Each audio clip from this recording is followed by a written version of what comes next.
கொழும்பில் சொகுசு அடுக்குமாடி குடியிருப்புகளை வாங்க, அழகான வீடுகளை கட்டிக்கொள்ள ராயல்டி இன்ஜினியரிங், வெள்ளவத்தை ஐபிசி ரோட்டில், வெள்ளவத்தை ஃபசஸ் லேனில். குறிப்பாக இன்றைய சமூக ஊடகங்களை ஆட்கொண்டிருக்கக்கூடிய ஒரு விடயம் ரீச்சாவினுடைய உணவு திருவிழா. அங்கு மக்கள் திடீரென கூடியிருக்கிறார்கள். அளவுக்கு அதிகமான மக்கள் வந்திருக்கிறார்கள். அது மாத்திரமில்லாமல் அங்கே சென்றிருக்கக்கூடியவர்கள், ஏற்கனவே சென்றிருக்கக்கூடியவர்கள், அங்கு அவர்களால் பெறப்பட்ட உணவு என்பது தங்களுடைய அளவுக்கு அதிகமாக இருந்திருக்கிறது. அவற்றை வீசி சென்றிருக்கிறார்கள். அந்த இடம் முழுவதும் உணவுகள் வீசப்பட்டிருப்பதும் வீண்பிரியம் செய்யப்பட்டதையும் காணக்கூடியதாக இருக்கிறது. ஆகவே முன்னால் சென்றிருக்கக்கூடியவர்கள் இவர்கள் இப்படி செய்திருக்கிறார்கள் என்று சொன்னார். பின்னால் வரக்கூடியவர்களுக்கு உணவுகள் போதாமல் போவதில் எந்த சந்தேகமும் இருக்கப் போவதில்லை.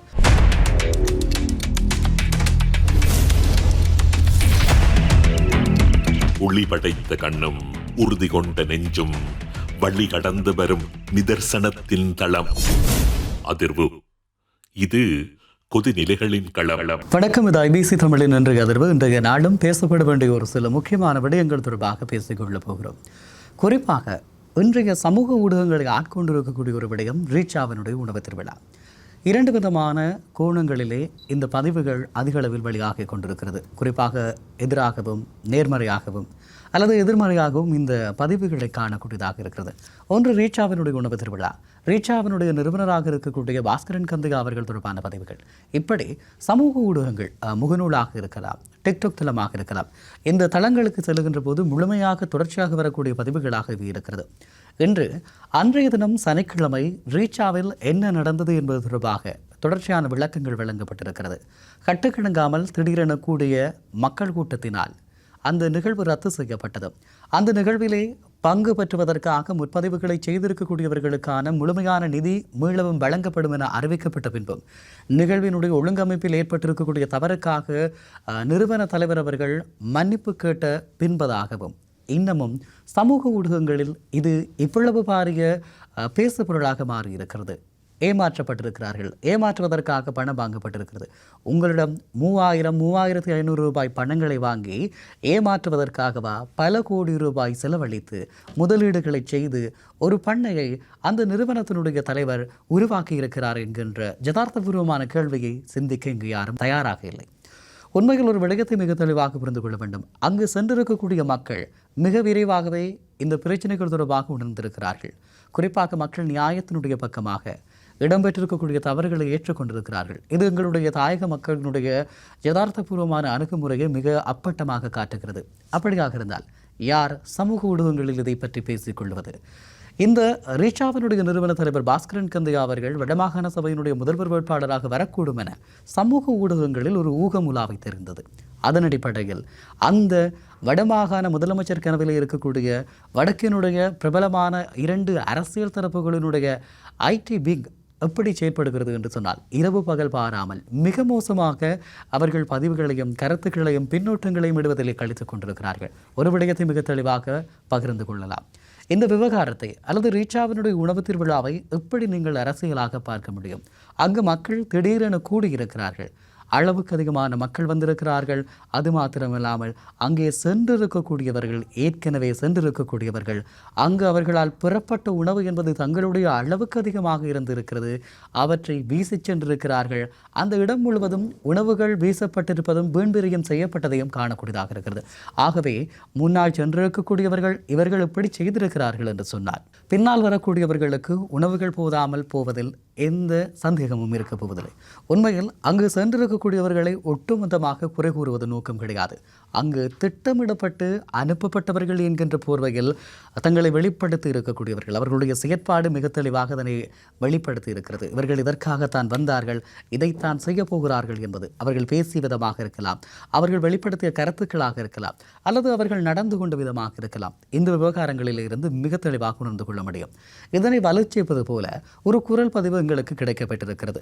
குறிப்பாக பிரான்சில் இருக்கக்கூடிய இலங்கையினுடைய ஒரு பிரபலமாக தன்னை ஒரு பிரபலமாக காட்டிக்கொள்வதற்காக அல்லது சமூக ஊடகங்களில் தன்னை பிரபலமாக வைத்துக் கொள்வதற்காக அடிக்கடி சர்ச்சையான கருத்துக்களை சொல்லுகின்றவர், பலராலும் மனநோயாளி என்று சொல்லக்கூடியவர் அல்லது பைத்தியகாரன் என்றே மிக தெளிவாக சக உறுப்பினர்களால் விமர்சிக்கப்படுகின்றவர் அல்லது தொடர்ச்சியாக முன்னுக்கு பின் முரணான கருத்துக்களை சொல்லக்கூடிய ஒரு அரசியல் பிரமுகருடைய சகோதரர் அவர் குறிப்பிடுகிறாராம். எப்படி என்று சொன்னால், நாங்கள் தான் பேருந்தை பதிவு செய்து இவர்களை எல்லாம் அனுப்பி வைத்தோம் அங்கு இதை குழப்புவதற்காக என்று சொல்லி அவர் பலரிடம் சொன்னதாக இதை கேட்டு ஒருவர் சொல்லக்கூடிய ஒரு குரல் பதிவை காணக்கூடியதாக இருந்தது. ஆக திட்டமிட்டு இந்த விவகாரத்தை இவர்கள் ஏற்படுத்தி இருக்கிறார்களா என்கின்ற கேள்வி ஒரு புறம் இருக்க, இன்னொரு புறமாக இவர்களுடைய முயற்சி அல்லது இவர்களுடைய முகத்தில் கரிபூசப்பட்டிருக்கிறது என்பதனையும் மறக்க முடியாது. குறிப்பாக ஸ்ரீலங்காவினுடைய நாடாளுமன்ற சிறப்புரிமையை பயன்படுத்தி ஒரு நாடாளுமன்ற உறுப்பினர் ரீச்சா வளாகத்திலே ஒவ்வாத அல்லது பாவனைக்கு உட்படுத்தக்கூடாத ரசாயன பொருட்கள் பயன்படுத்தப்படுவதாக குற்றம் சாட்டுகிறார். அன்றைய தினம் இரவு வேளை ரீச்சாவில் சனக்கூட்டம் மிகப்பெரிய அளவில் இருக்கிறது. இதற்கு அடுத்த நாள் சொல்லிக்கொள்ள முடியாத அளவுக்கு ஒரு சனக்கூட்டம் வருகிறது. அந்த சனக்கூட்டத்தை கட்டுப்படுத்த முடியாமல் அவர்கள் எல்லோருக்கும் போதுமான உணவுகளை வழங்க முடியாத ஒரு நிலை ஏற்படுகிறது. திடீரென உருவாகி இருக்கக்கூடிய இந்த கூட்டத்தை கட்டுப்படுத்த முடியவில்லை. ஆகவே அந்த நிகழ்வு இடைநிறுத்தப்படுகிறது. இது இங்கு இப்படி இருக்கக்கூடிய நிலையில் இவர்கள் இந்த விவகாரத்தை திட்டமிட்டு செய்தார்களா? இந்த குரல் பதிவை நீங்கள் கேட்கின்ற போது இது உங்களுக்கு மிக தெளிவாக தெரியும். அவர் தான் அந்த கொஞ்சம் பேரை அனுப்பிட்டார். ஒரு பொம்பளை ஒன்று பேசி செல்லும், அந்த பொம்பளை தான் அவர் தான் செட்டப் பண்ணி அனுப்பினார். எப்படி ஒரு குழப்புற ஐடியாவில் அப்படி ஒரு முன்னுக்கு எல்லாம் செட்டப் பண்ணிட்டாரு பண்ணி அதை வந்து இவர் அண்ணா வந்து இன்னொரு ஆளுக்கு சொல்லியிருந்தேன், பெரிய பிரான்ஸ் அண்ணா. அதுதான் நான் சொல்லணும் கொண்டாடிச்சு. நான் எல்லா வேலைவாய்ப்பு கொடுக்குற ஒரு ஆளுக்கு பள்ளிக்கூட எங்களுக்கு பெரிய ஆத்திரமான கொடுத்து அப்படி செய்யணுமோ அப்படித்தான் அதான் அப்படித்தான் செய்திருக்கிறேன்.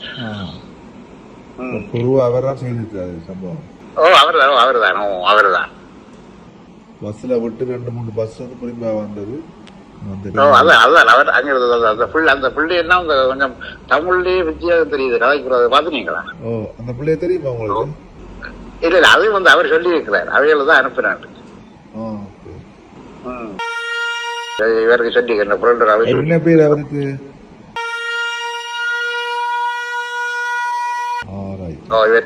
அண்ணா. அவர் அங்க சொல்லி தெரியுது அப்படி. அங்க அவர் இவர் பேர் இதுக்கு முதலே அவர் கேட்டுட்டாரு. இப்படி குழப்புறக்காக்கள் எல்லாம் முடிவு பண்ணியாச்சு. அவருக்கு நம்பர் ஒன்றும் கிடைக்கல எனக்கு அடிக்கிறதுக்கு. அதான் இந்த நம்பர் கிடைச்ச அடிச்சேன். ஓகேண்ணா. நீங்கள் இந்த குரல் பதிவை கேட்கிற போது உங்களுக்கு மிக தெளிவாக இந்த விவகாரத்திலே நடந்த விவகாரம் தொடர்பாக தெரியும். இதன் பின்பதாக அந்த நபர் இந்த விவகாரம் தொடர்பாக சிரிப்பதும் அழுவதுமாக மாறி மாறி கதைகள் பேசியிருக்கிறார். அவர் பேசி இருக்கக்கூடிய அந்த நாகரிகமற்ற வார்த்தைகளாக இருக்கலாம், அவர் முன்வைத்திருக்கக்கூடிய கருத்துக்களாக இருக்கலாம். இதனை கொண்டாடித்திருக்கின்ற ஒரு சமூகம் இருந்தாலும் கூட எங்களுடைய மக்கள், தாயகத்தினுடைய மக்கள் மிக தெளிவாக நியாயத்தினுடைய பக்கமாக இடம்பெற்றிருக்கக்கூடிய விடயத்தினுடைய தாற்பயங்கள் தொடர்பாக அறிந்து கொண்டு அமைதியாக இருந்து விட்டார்கள். ஆனால் இதனை காவி திரிபவர்களுடைய நோக்கம் என்ன? உண்மையில் உங்களுடைய அரசியல் என்பது இதுதானா? எங்களுடைய அரசியல் எவ்வளவு தரம் தாழ்ந்து போயிருக்கிறது. ஒரு உணவு திருவிழாவை அல்லது ஒரு முயற்சியாளர்களுடைய தொழில் முயற்சியை எவ்வளவுக்கு எவ்வளவு உங்களுடைய அரசியலுக்காக கொச்சைப்படுத்தி கொண்டிருக்கிறீர்கள் என்ற ஒரு கேள்வி இருக்கிறது. உண்மையில் பாஸ்கரன் கந்தையா போன்ற தேசிய முதலாளிகள் ஊக்குவிக்கப்பட வேண்டுமே தவிர எங்களால் அவர்கள் துடைத்தெறிய முயற்சிகள் மேற்கொள்ளக்கூடாது. மிக தெளிவாக இருந்து கொள்ளுங்கள். இந்த விவகாரத்தில் ஏன் பாஸ்கரன் கந்தையாவுக்கான சார்பை நாங்கள் பேசுகிறோம் அல்லது அவருடைய ஊடகமாக இது இருக்கிறது, இதனால் இவர்கள் பேசுகிறார்கள் என்று நீங்கள் நினைத்து கொள்ளலாம். ஆனால் அதை தாண்டி தமிழர்கள் ஒரு தேசமாக சிந்திப்பவர்கள், ஒவ்வொருவருக்கும் ஒரு வேட்கை இருக்கிறது. அந்த வேட்கையின் அடிப்படையில் அவர்கள் தங்கள் தேசமாக அமைய வேண்டும், தங்களுக்கு என்று ஒரு தேசம் உருவாக வேண்டும் என்று நினைக்கின்றவர்கள். உண்மையில் ஒரு தேச கோட்பாட்டினுடைய நிலையான பிரதான கூறு அதனுடைய பொருளாதாரம். ஆகவே ஒரு மக்கள் கூட்டம், ஒரு இனம் பொருளாதார ரீதியாக வளர்ச்சியடைந்தால் தேச கட்டுமானத்தை அடைவது அல்லது அதனை கோருவது மிக இலவானது.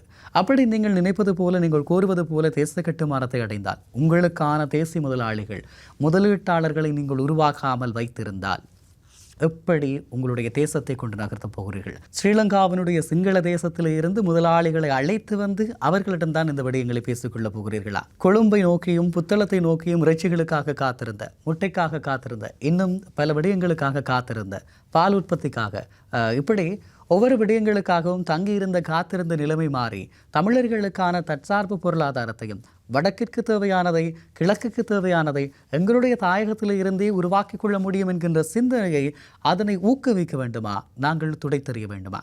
ஒரு கேள்வி இருக்கிறது. இத்தனை கோடி ரூபாய்கள் முதலீட்டில் செய்யப்பட்ட ஒரு இடத்தில் அங்கு உங்களுடைய சிறிய தொகை பணத்தை தான் அவர்கள் ஏமாற்றி பெற வேண்டுமா? அப்படி ஏமாற்றுகின்ற நோக்கம் இருந்தால் இங்கு உணவில்லை, இந்த நிகழ்வு பிழைத்து போய்விட்டது, இவ்வளவுதான் என்று விட்டிருக்கலாம். இங்கு வந்திருக்கக்கூடிய, பதிவு செய்திருக்கக்கூடிய ஒவ்வொருவருக்குமான பணத்தை மீளச் செலுத்துவதாகவும், அதை தாண்டி உணவினை உண்டிருக்கக்கூடியவர்கள், நுழைவுச் சீட்டுகளை பெற்று உள்ளே சென்றவர்கள் உங்களுடைய மனசாட்சியின்படியாக உங்களுக்கு அது திருப்தி இல்லை என்று சொன்னால், நீங்கள் கோரினால் உங்களுக்கான பணத்தை தருவதற்கு தயாராக இருக்கிறோம் என நிர்வாகம் அறிவித்தது என்பதும், இதை காவி திரிகிறீர்களாக இருந்தால் எங்களுடைய அரசியல் எவ்வளவு தரம் தாழ்ந்திருக்கிறது, வெறுமனை அரசியல் காரணத்திற்காக இப்படியான முதலீடுகளையும் முயற்சிகளையும் நாங்கள் தூக்கி சாப்பிடுகின்ற அளவுக்கு கதைக்க முடியுமா? இப்படியான நிறைய கேள்விகள் இருக்கிறது. உண்மையில் இந்த அரசியல் வன்மங்களுக்கு அப்பால் இது ஒரு தொழில் முயற்சியாக பார்க்கப்பட வேண்டியது. இதனை நாங்கள் ஊக்குவிக்க வேண்டும். ஏனென்றால் வடக்கினுடைய மிக மூலமான ஒரு சுற்றுலா மையமாக, வடக்கிற்கான அந்நிய செலாவணியை பெற்றுக் கொடுக்கின்ற, அல்லது வடக்கிலே இருக்கக்கூடிய மிக முக்கியமான ஒரு சுற்றுலாத்தலமாக மாறி இருக்கக்கூடிய ஒரு இடத்தை எவ்வளவு நாங்கள் ஏற்றுக்கொள்ள வேண்டும் என்கிற கேள்வி யதார்த்தபூர்வமாக முன்வைக்கப்பட வேண்டியதாக இருக்கிறது. அதே நேரத்தில் இன்னும் ஒரு மிக முக்கியமான விடயத்தையும் கூறிக்கொள்ள முடியும். இன்றைய இந்த ஜென்சி என்று சொல்லக்கூடிய தலைமுறையினர், அங்கு குழப்பம் விளைவித்தவர்கள் யார், இவர்கள் யாருடைய ஆதரவாளர்கள் என்று பார்க்கிற போது அது தொடர்பாக தெரிகிறது. குறிப்பாக இது தொடர்பாக அந்த மனநலம் பாதிக்கப்பட்டவர், பைத்தியக்காரர் என்றெல்லாம் பலராலும் விളിக்கப்படுகின்ற அந்த அரசியல்வாதி தன்னுடைய காணொளியில் பேசிக்கொள்ளுகிறார். அப்படி பேசுகிற போது அங்கிருந்து அழைப்பு ஏற்படுத்தினார்களாம், அடிக்கவா, உடைக்கவா, உதைக்கவா என்றெல்லாம் கேட்டார்களாம் தன்னிடம் என்று சொல்லுகிறார். ஆகவே இவர்களே தங்களுடைய செயற்பாடுகளை ஒத்துக்கொள்ளுகின்ற ஒப்புமூல வாக்குமூலங்களை வழங்குகின்ற விடயங்களை காணக்கூடியதாக இருக்கிறது. அந்த இடத்திலே என்னுடைய நண்பர் ஒருவர் சென்றிருந்தார். அவர் கூறிய விடயம், அருகில் இருக்கக்கூடிய ஒரு சிறுவன் தகாத வார்த்தைகளை பேசிக் கொண்டிருக்கிறார். இவர் 55, 56 வயதுகளை உடையவர். இவர் குறிப்பிடுகிறார், தம்பி கொஞ்சம் அமைதியாயிரு, இப்படியான வார்த்தைகள் பேசக்கூடாது என்று அவர் சொல்லுகிறார். அதற்கு நான் யார் என்று சொல்லி யாழ்ப்பாண சிறைச்சாலையில் சென்று என்னுடைய பெயரை கேளுங்கள் என்று சொல்லி அந்த சிறுவன் சொல்லுகிறாராம். ஆக இந்த தலைமுறையினுடைய அல்லது தாற்பயங்கள் அறியாத ஒரு சிலருடைய இந்த விளைவுகளை கொண்டு இதனை நாங்கள் எப்படி எடை போட முடியும் என்கின்ற கேள்வியும் இருந்து கொண்டிருக்கிறது. ஆகவே மிக தெளிவாக எங்களுடைய மக்கள் நியாயத்தினுடைய பக்கமாக, அல்லது எங்களுடைய மக்கள் மிகச்சரியான இடம்பெற்ற தவறுகளை ஏற்றுக்கொண்டிருக்கிறார்கள். குறிப்பாக யாழ்ப்பாண மாநகர சபையினுடைய முன்னாள் உறுப்பினர் ஒருவர் தன்னுடைய முகநூலில் எழுதுகிறார், தாங்கள் அந்த இடத்திலே சென்றிருந்த போது அங்கு வரக்கூடிய அந்த நுழைவுச்சீட்டு கடவுகளை தாண்டி வருகின்ற ஒவ்வொரு வருடமும் நிறுவன தலைவர் சென்று இந்த சிரமத்திற்காக நான் வருந்துகிறேன், மன்னிப்பு கோருகிறேன் என ஒவ்வொரு வருடமும் தனித்தனியாக கேட்பதாக சொல்லப்பட்டது. இந்த பணம் மீளவும் வழங்கப்படுவதாக சொல்லப்பட்டு விட்டது. அப்படியாக இருந்தால் ஏன் இன்னமும் இதனை தூக்கி அடித்துக்கொண்டு தூக்கி சாப்பிட்டு கொண்டிருக்கிறீர்கள் என்கின்ற கேள்வியை சமூக ஊடகங்களிலே முன்வைக்கிறார்கள். இதற்கான பதில் வெறுமனே அரசியல் வன்மங்களாக இருக்கும். இன்று இந்த நான் குறிப்பிட்ட அரசியல்வாதிகளினுடைய போலி முகநூல்கள் மிக மோசமாக, மிக வெறித்தனமாக இந்த செய்திகளை காவுவதையும் கடத்துவதையும் காணொளிகளை பகிர்வதிலேயும் குறியாக இருக்கிறார்கள். உங்கள் ஒவ்வொருவருக்குமாக நீங்கள் பகிர்ந்து கொள்வதால் எந்த பிரயோசனமும் இருக்கப் போவதில்லை. நிச்சயமாக மக்களுக்கு தெரியும், ரீச்சாவில் இந்த சம்பவம் இடம்பெற்ற மறுநாள் 150க்கும் அதிகமான நபர்கள் நுழைவுச்சீட்டுகளை பெற்று உள்ளே சென்று பார்வையிடுகிறார்கள். எவ்வளவு கலவரம் நடந்திருக்கிறதாக நீங்கள் எல்லாம் சமூக ஊடகங்களில் பிரச்சாரம் செய்தீர்கள். இப்படியெல்லாம் செய்த மக்கள் கூட்டம் அங்கு மறுநாளும் சென்றிருக்கிறது. ஆகவே மக்கள் தெளிவாக இருக்கிறார்கள். தெளிவற்றவர்களாக அரசியல் ரீதியாக எங்களுடைய மக்களை நீங்கள் தெளிவாக வைத்திருக்கவில்லை. அவர்கள் தெளிவாக இருக்கக்கூடாது என்பதிலே குறியாக இருக்கிறீர்கள். ஆக இந்த விவகாரத்திலும் ஒரு தெளிவில்லாத நிலைமை நீங்கள் கொண்டிருக்கலாம். மக்கள் தெளிவாக இருக்கிறார்கள். அதே நேரத்தில் இந்த விவகாரங்கள் தொடர்பாக பேசுகின்றவர்கள் தரம் தாழ்ந்து மிக மோசமான கருத்துக்களை முன்வைக்கக்கூடிய அந்த அரசியல் தரப்பினரிடம் கேட்கக்கூடிய கேள்வி, நீங்கள் மக்களுடைய வாக்கின் மூலமாக 2 ஆண்டுகளாக நாடாளுமன்ற உறுப்பினராக இருக்கிறீர்கள். உங்களுக்கு வாக்களித்த மக்களுக்கு நீங்கள் செய்தது என்ன? நீங்கள் எவ்வளவு குற்றம் சாட்டி அந்த பிரபலம் அடைந்தீர்களோ அந்த குற்றச்சாட்டுகளுக்கான ஆதாரங்களை சமர்ப்பிக்குமாறு நீதிமன்றம் கூறிய போது உங்களிடம் அதற்கான ஆதாரங்கள் இல்லை. இன்னும் ஒரு வைத்தியசாலையினுடைய வைத்தியரை பற்றி பேசுகிற போது இனிமேல் இப்படி பேசக்கூடாது என நீதிமன்றம் எச்சரித்து அனுப்புகின்ற அளவுக்கு தான் எழுந்த வாரியாக தன்னுடைய எண்ணங்களில் தோன்றுகின்ற அல்லது சமூக ஊடகங்களில் பார்க்கின்ற காட்சிகளையும் கருத்துக்களையும் கொண்டு பேசித் திரிகின்ற தாற்பயமில்லாத காத்திரம் தெரியாத உங்களை போன்றவர்களுக்கான பதிலை சொல்ல வேண்டிய தேவையாது.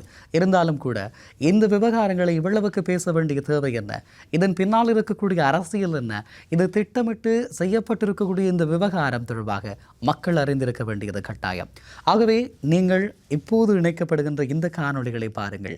அங்கே ரீச்சாவினுடைய வளாகத்திற்குள் எவ்வளவு உணவுகளை தேவைக்கு அதிகமாக இந்த உணவுகளை கொள்வனவு செய்து உங்களுடைய தேவைக்கு அதிகமாக இன்னொருவர் உண்ண வேண்டிய உணவுகளை நீங்கள் எடுத்துச் சென்று அங்கே வீசி இருப்பதும் இந்த மேசைகளில் வைத்திருப்பதையும் பாருங்கள். ஆகவே இது திட்டமிடப்பட்டதா? ரீச்சாவினுடைய அலங்காரங்களை நீங்கள் சேதப்படுத்தியது இதற்காக. ரீச்சா குழும தலைவர் பேசுகின்ற போது குறிப்பிடுகிறார், இடியப்பம் அவித்துக் கொண்டிருந்த தாய் ஒருவருடைய இடியப்ப உரலை பறித்து கொண்டு போவதாக. எப்படியான செயற்பாடு இது?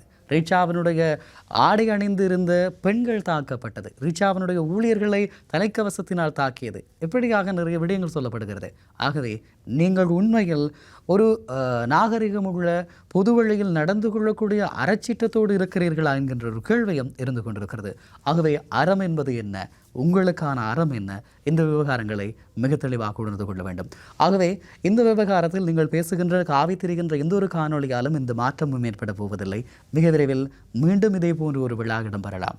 ஆனால் இந்த விவகாரத்தில் மக்கள் தெளிவாக இருக்கிறார்கள். மீண்டும் அழைக்கிற நேரம் மக்கள் இதனை உணர்ந்து கொள்வார்கள்.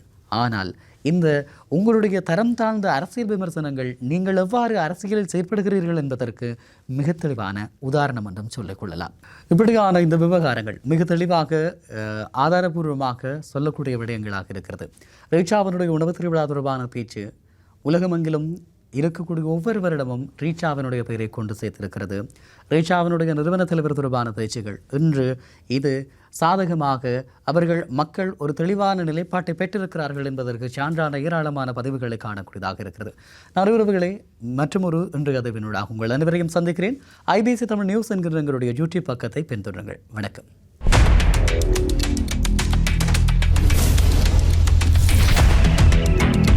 ஒளி படைத்த கண்ணும் உறுதி கொண்ட நெஞ்சும் வழி கடந்து வரும் நிதர்சனத்தின் தளம். அதிர்வு இது கொதிநிலைகளின் களம். கொழும்பில் சொகுசு அடுக்குமாடி குடியிருப்புகளை வாங்க, அழகான வீடுகளை கட்டிக்கொள்ள ராயல்டி இன்ஜினியரிங் வெள்ளவத்தை IBC ரோட்டில், வெள்ளவத்தை ஃபசஸ் லேனில்.